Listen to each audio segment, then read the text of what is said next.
मदीना जे सदके में अता थिए थी दर्द जी दवा थिए थी दर्दनि जी दवा थिए थी मर्ज़नि जी दवा थिए थी था मतलब हासिल थियनि था मतलब हासिल थियनि था मतलब हासिल थियनि था मतलब हासिल थियनि सुध की रुगो सॾ कर वो सुध की रुगो सॾ कर मक़बूल सदा थिए थी दर्द जी दवा थिए थी दर्द जी दवा थिए थी मर्ज़नि जी दवा थिए थी सब मर्ज़ छणी वेंदा सब मर्ज़ छणी वेंदा सब मर्ज़ छणी वेंदा सब मर्ज़ छणी वेंदा पहुचण जी देरा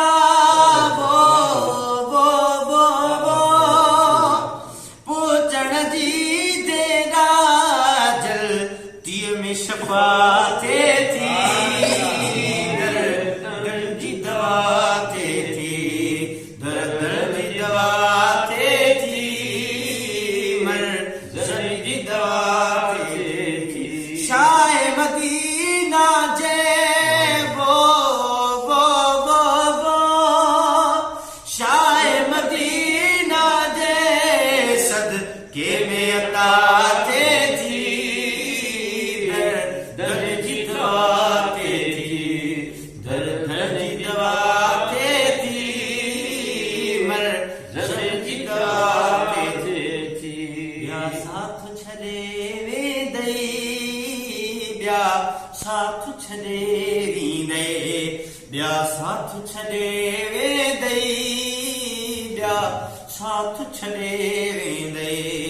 अहिड़ो सखी दर्जो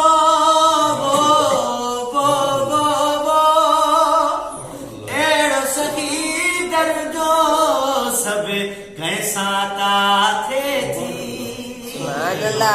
सब कंहिंसां वफ़ा थिए थी दर्दनि जी दवा थिए थी अहिड़ो सखी दर्जो सब कंहिंसां वफ़ा थिए थी दर्दनि जी दवा थिए थी दर्दनि जी दवा थिए थी मर्ज़नि जी दवा थिए थी हीअ मतलब जी दुनिया ही मतलब जी दुनिया आज़मायो आहे इहो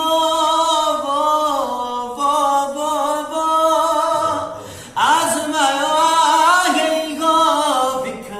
विख ते दगा थिए थी दर्दनि जी दवा थिए थी दर्दनि जी दवा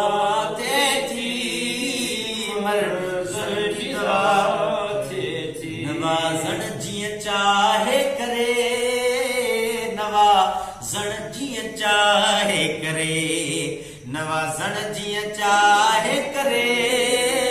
नवाज़ण जीअं चाहे करे छो त रज़ा हिन जी छो त रज़ा हिन जी ख़ुदि रब जी रज़ा थिए थी दर्दनि जी दवा